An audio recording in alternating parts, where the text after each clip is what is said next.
Welcome to the Queer Spirit Podcast. I'm your host, Nick Venegoni. Here we have conversations with artists, healers, and activists who enliven the LGBTQ communities and who empower our queer spirits to flourish. Before we get started, I wanted to take a moment to honor and remember two women from my spiritual communities who recently died as a result of cancer. V-Dub and Lizanne were both creative, wise, and powerful souls. What is remembered lives.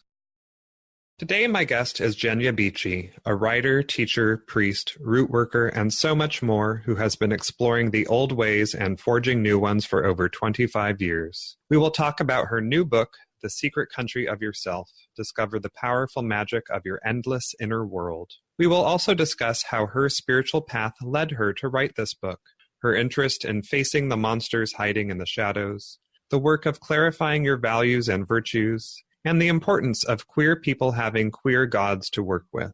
Find more at jenyatbeachy.com. That's JenyaTbeachy.com. Hi, Jenya. Welcome to the Queer Spirit. Thank you, Nick. I'm very happy to be here.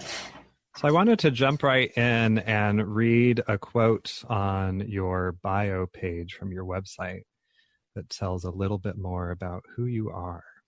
I've been walking the twisted path of spiritual seeking for over 25 years, longer if you count back to my childhood, standing at the edge of the woods, calling for the monsters to come out. In many ways, I am still doing that. So Jenya, I wonder if you can share with us a little bit more about what these monsters you are calling are, and why do you want to call them? Well, when I was a child, I really was into the classic monsters like the Mummy and Dracula and the werewolf and Lon Chaney and Bela Lugosi and those cats. And what I saw in those movies was a creature who was vulnerable and dangerous, and how those two things were interrelated, their vulnerability and their ferocity, or their ability to do harm. And so I really wanted those monsters to come out of the woods so that I could say, I see you and I understand that you're not at fault necessarily for the things that you do, that your life experiences have made you what you are, and I sympathize. So as I came into my spiritual practice, and when I first got involved with paganism, there was a real focus in the group that I was involved in on not talking about things that were hard to talk about. And so there wasn't a lot of sort of quote unquote shadow work happening there.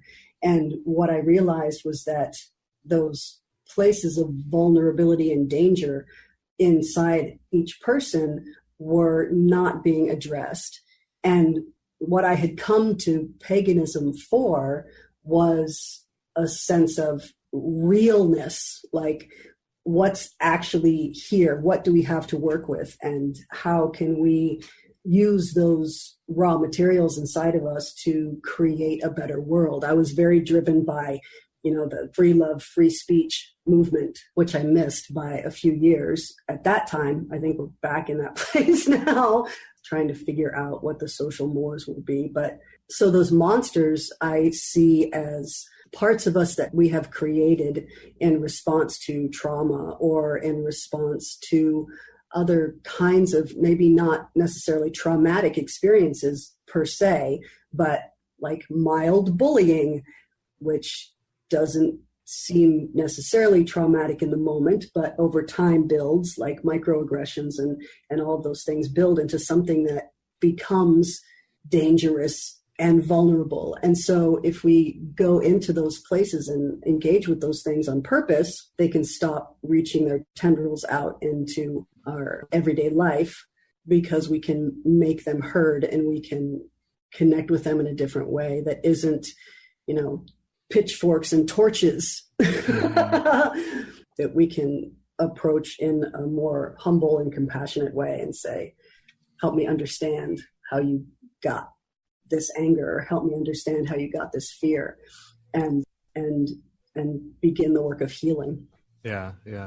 What I think about when you say that is sort of a twist on the concept of the wounded healer, but instead of being a wounded healer, it's the wounded violator or the wounded wounder, like the people who are so wounded that the only way they know how to deal with it is to become a monster in some way, or feel like a monster or a freak or something like that. Yes. And I can see how part of the work of your new book, The Secret Country of Yourself, is a way to really help those people. So I wonder if you can talk a little bit more about your book and what inspired you to write it. So I wrote the book after about probably 20 years of teaching within pagan traditions. And what I found when I first came into community, and I had a teacher and was with a group of people, and they would do guided meditations, and the guided meditation would always begin like, go to your safest place. Go to the place that is perfect for you, that is wonderful in every way, where you feel held and holy and whole. And now let's go visit somebody else. And what started happening for me was I didn't want to just go someplace else. When I got into that beautiful, wonderful space, I wanted to stay there for a while and relax and soften, come to ease with myself, so that wherever I went next, I could bring really all of me with me to go meet the gods or the spirits or whatever it was. And what became clear over time after I got involved with fairy tradition, and there was a lot more focus on what's real and what's true and what do we have to work with.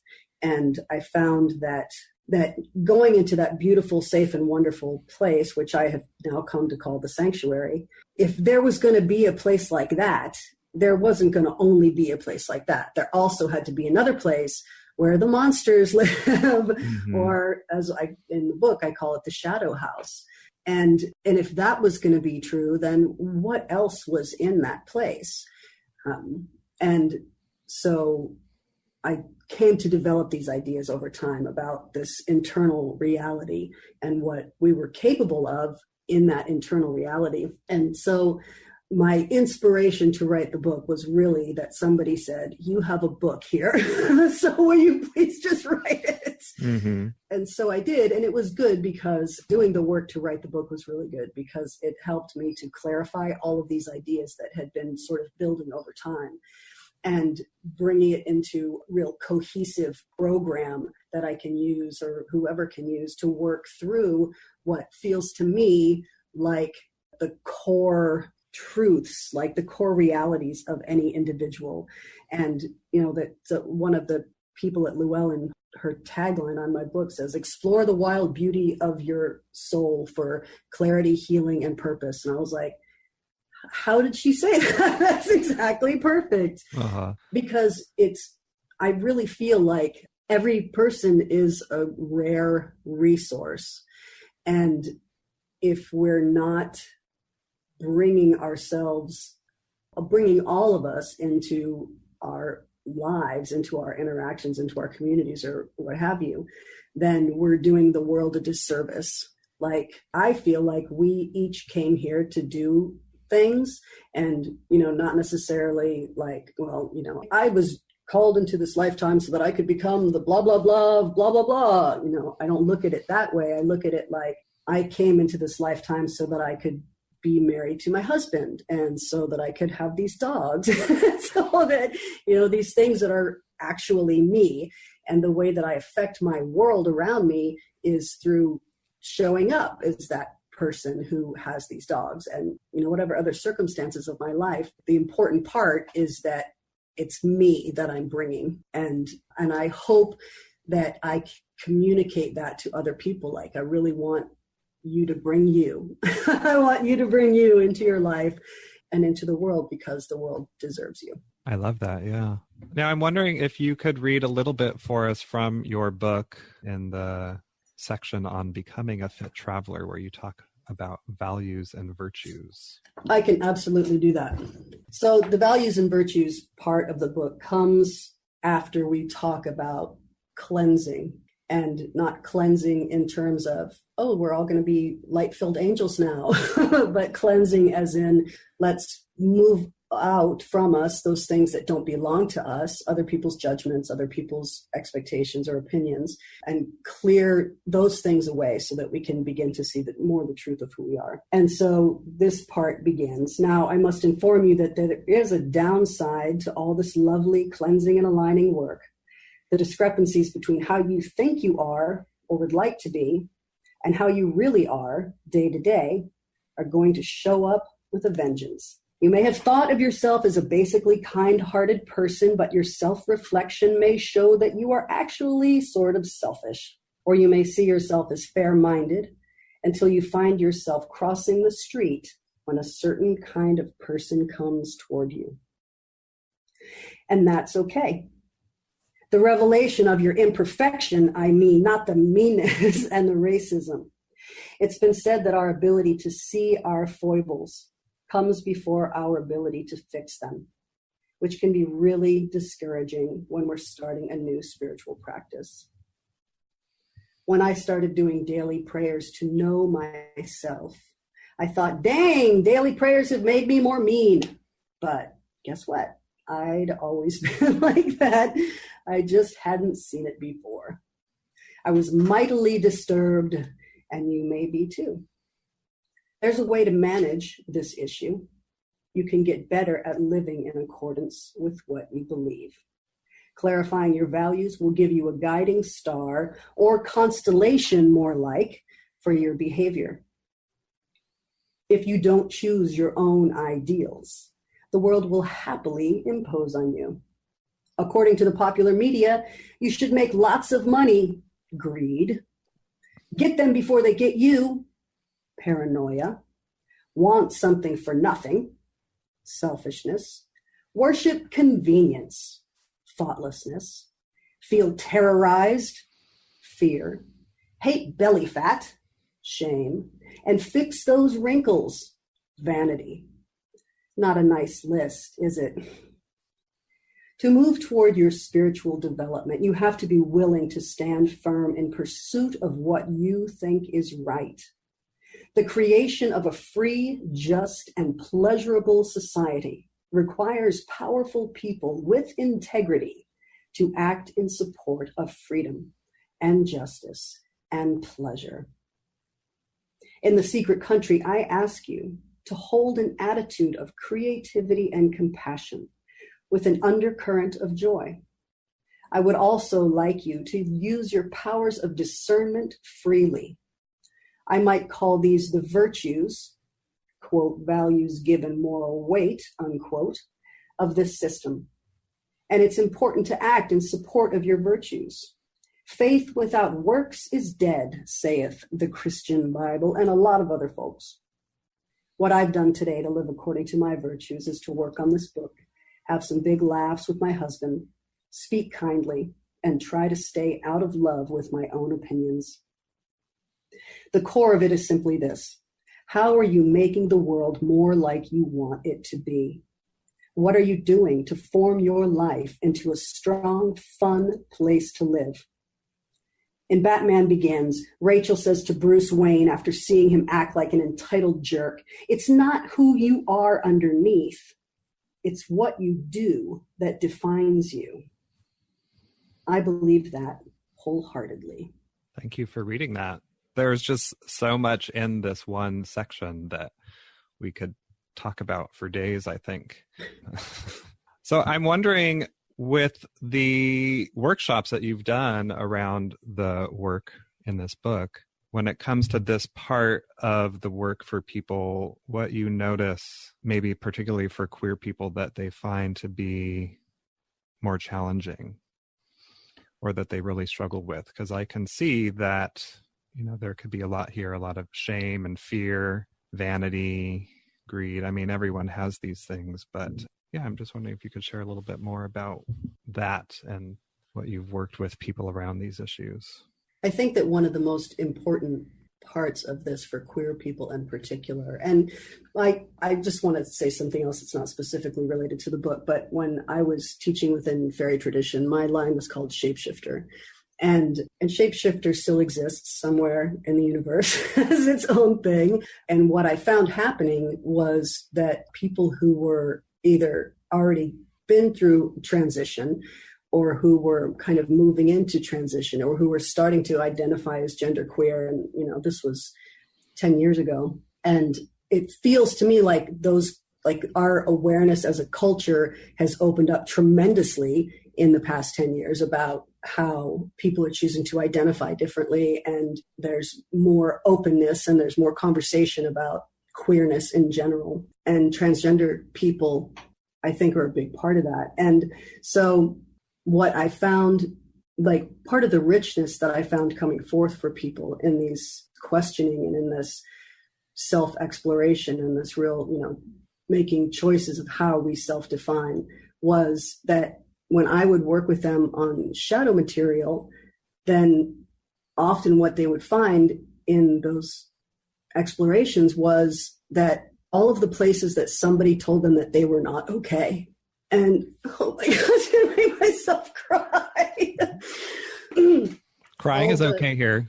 Okay, good. All of the times that anybody ever told them, don't be a sissy, or get down out of that tree, you're supposed to be a young lady, or why are you riding a boy's bike, or any of those kind of places where it was just the truth of who people are or were was just being squashed in so many, many ways. And so what we work on is how do we, first of all, get rid of as much of that bullshit as we can right off the top. How do we scrape off those opinions and those expectations and those resentments and all of those things that keep each person from flowering into the true beauty of themselves?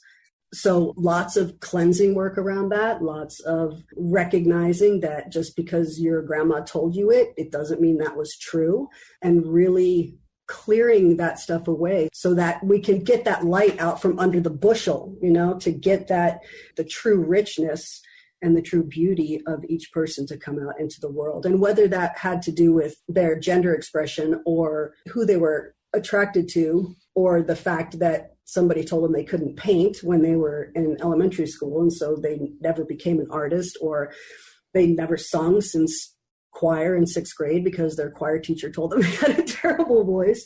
So all of these different things that are hiding away within each person, like how do we get them out into the light? And part of the way we do that is with practices of cleansing, practices of alignment, of getting the soul of our body, the soul of our mind, and the soul of our divinity all moving in one direction, which is a concept that comes from fairy tradition. Sounds like a lot of work. It is a lot of work. It's a lot of work, but it's also a lot of fun, I hope. I was just going to say that. Yeah. And one of the things that's most important to me about this work, and I talk about this in the book, and the book is like preparing, we're getting ready, we're becoming a fit traveler. So part of that is developing our spiritual practice and gathering all the stuff that we need and calling for the allies that we need. And it's really, really important to me that people recognize that your allies are not just your spirit guides. So if you have spirit guides, congratulations, that's awesome. If you don't have spirit guides, that's okay too.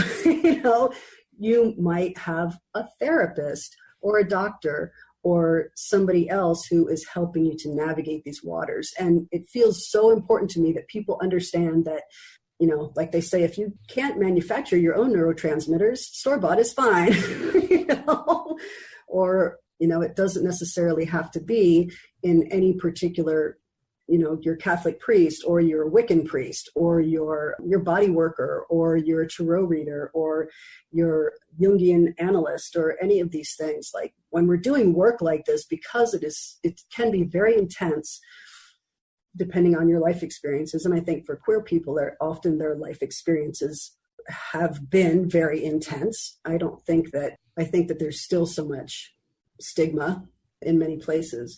And so don't think that you have to go it alone. Just don't think you have to go it alone. I have a contact me on my webpage. And if you feel like you're going it alone, please send me an email and I will try to help you and get you in touch with what you need. Yeah. Yeah. And that's part of the purpose of this podcast, to help people know that they're not alone, and that there are lots of ways that they can find support and healing. It's excellent. But along those lines, another experience a lot of queer people have, particularly in relationship to religion and spirituality, is a challenging concept or a struggle to deal with a relationship to God or a god or goddess or any of those ideas. And I want to read something else that you wrote in your book about that. Though I do use the word gods and spirits throughout this course, I invite you to define them as it suits you: archetypes, living personalities, aspects of yourself. You might even consider that this is a great fantasy story where the characters are believable and there is internal consistency. See these journeys as a mostly friendly trip into the place where ideas come from and also your own psychology. Also, because little of what we do in the secret country has anything to do with gender, I will be using the singular they throughout this course. I may refer to the source as all that is by the names God herself and Goddess himself. Your experience may include beings who identify as male or female or non-binary or beyond binary or anything else on that continuum. I prefer not to create false limitations by using gendered terminology. So I just really appreciate that you named that and brought that up, and that you make so much space in your work, in the book and in the world, for as a friend of mine would call, a gender-blessed experience of spirituality and God or deity. And I wonder if there's anything else you want to say about that, maybe even your experience of that. I am a fan of Jane Roberts' Seth material, as you know. And one of the things that I gained from the study of that was the idea that if we go into a place and we expect a certain thing, there's a very good chance that that certain thing will happen in our inner reality and our external reality. And so it became clear to me that if I was going into my meditations and I was going in there to meet the goddess, then there was a pretty good chance that whoever showed up was going to be wearing a goddess uniform. And I wasn't really interested in engaging with a uniform. I was really more interested in engaging with who it was that showed up, whatever their deal was. Mm-hmm. Because I think that there's, to go back to the shapeshifter idea, I think that there has to be that freedom of movement within our psyche or our spirit, where we can connect to what might commonly be known as feminine qualities or masculine qualities, or like, what is it called when you like to play jacks? What is it called when you like to, trance dancing? Like why is it always have to be like, this was how a guy does it, this is how a girl does it? Mm-hmm. And I actually wanted really to make space for the idea that nothing that we're talking about when we talk about spiritual practice, nothing about it besides our personal experience. If I go into my inner temple and I go in there with a completely open mind, and the individual that shows up for me has, very femme presenting, I might say, how shall I address you? Asking your gods their pronouns. Right, exactly. That's my new hashtag. Asking your gods pronouns. Because I don't want, I don't necessarily want for them to have to do that. And in my personal experience, I have like two of my primary guides one of them is like immense, like as big as the universe, Black woman, and she's like my mother. Whenever she's there, she just holds me and she just tells me, don't you worry about nothing. And I also have another being that I interact with who's very much like the bulletproof monk, who is like my favorite spirit guide character, really. So when I recently had somebody do a review on Amazon for the book, and that was the thing that they talked about. The best thing about this book is that non-gendered experience of spirit. Mm-hmm. So I felt grateful that was getting out there. And I feel grateful for all of the people who have been talking about these issues over the years. And I feel like are finally, voices are being heard. And I have learned a tremendous amount by my interactions with people who are somewhere, and I hate to use the word spectrum or continuum or whatever. It's like, I live on a farm, so yes, animals have sex. A boy animal and a girl animal have sex and they make a baby, but also a seed goes in the ground and it makes a baby. And also a bee goes in a flower and it makes fruit. Like, what's the boy and what's the girl? The bee and flower question. So I feel like what I see in the world is that those limitations don't need to exist. And I really want people to take that in the secret country work, is that there doesn't need to be, you don't have to go in there and say to your gods, well, let me see your penis so I can prove that you're a man. Hashtag show me your penis, God. Okay. So another quote I want to read, or the last quote I want to read and discuss, I believe I also pulled from your website, is this. I believe that each of us is here for a particular reason. We are the gods that the universe invoked into the world at this time and place because we are needed. Our task is to live according to our own deepest truths, fulfilling the need of the world for our own unique gifts. I'm wondering, how do you think this idea particularly is true for queer people today? I have a lot to say on this subject. Yeah. And I know you touched on it a little bit already, but I just wanted to go a little deeper into it.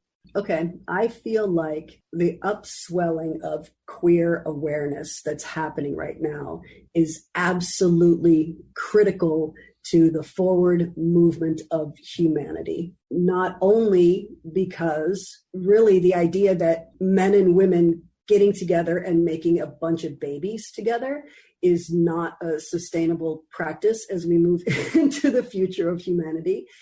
And I think that and just on the earth level, it's not sustainable. Right, exactly. So there's this sort of, I think, combination of freeing our pleasure from expectations of fertility is part of it. The expansion of the idea of gender, like what even is it really, I think it just feels to me like a flowering that needs to happen. The creativity that people are finding within themselves when they really start to question, like, okay, I've been called a boy my whole life, but is that really true for me? And people's willingness to step out into the world in these varied gender expressions, it's like that's part of the creativity that we need to tap into to solve all the world's problems. We need to get rid of the idea that if it's not good, it's bad. We need to get rid of the idea that if it's not male, it's female, and really start to explore the subtleties of what's possible within ourselves and without. What are possible solutions to the problems that we have going on in the world? We're not going to solve racism and environmental depredation and all of these things by doing and thinking the same way that we always have been. And it feels to me like the flowering of queer community is a big part of that. And again, I honor so much the people who have been starting these conversations, the people who have been out loud and proud, the people who have been, we're not going away and really been on the front lines of that, because I think that in a way, it's a super intense priesting or midwifing what is to come next. And it can be so dangerous for people, to be out there as all of who they are, that the people who are doing that, I really honor their bravery and want to acknowledge that the service that they're doing for humanity. Mm-hmm. Yeah, it's a way of the queerness that is growing and becoming more present is really a way of shaking up the system and breaking down the old structures. Yes. To build something new. Absolutely. Yeah. Yeah. Byron Ballard calls this, it's tower time. Hashtag tower time. It's time to undermine the foundations of those things that have been destroying the earth and destroying people's creativity and destroying our connection to each other. It's time for that to fall. Yeah. Great. So in closing, I wonder if you can share with us a person, practice, or experience that has supported your queer spirit to flourish. A person, practice, or experience. I think that I would have to call out Lasara Firefox Allen, we've been friends for many, many, many, many years and reconnected in the past 5 or 6 years. And her awareness of queer issues based on her life experience and my involvement with her really has opened my eyes to a lot of, as I guess, theoretically femme presenting. If you saw me today, you might not think so. I look like a woman and my husband looks like a man. And so there is that kind of privilege that I have enjoyed, and I understand that it is a privilege. And Lasara really introduced me to a lot of places where privilege wasn't. And so I learned a lot from her. I learned a lot from teaching people who were in transition, and not specifically about their transition, but about the concepts that in the secret country, their self-exploration and their bravery, their courage to really go into those places and figure out that what they needed to show the world was something different from what they had been showing them. And their courage in doing that is very inspiring to me. And, I feel like I'm in a community where the awareness of queer issues is very, very strong. So I get things sent to me by people about, here's a thing that's happening in such and such a place, or, friends who are, so this is my first time going to the airport since I got my new gender identity ID, since I've had my gender confirmation surgery.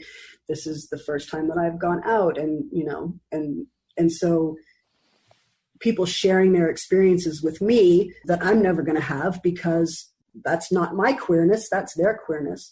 And really just, I guess, being able to share in their experiences has really helped me to understand better about the struggles that people go through. And I think made me a better ally to people whose queernesses aren't my queernesses. Mm-hmm. Yeah. Great. So where can people find you, find more about your work and your book and your appearances? People can find your me geographical appearances, not your current appearance in your body. My website is jenyatbeachy.com, JenyatBeachy.com. And pretty much everything is there. I can be found on Facebook at Jenya Turner Beachy, and I'm on Instagram and Twitter and all that stuff. If you go to my website, you will find all of those things, and all of my upcoming appearances and other fun activities that I'm doing locally and online will be listed on the website. And they can get the book through the website? Yes.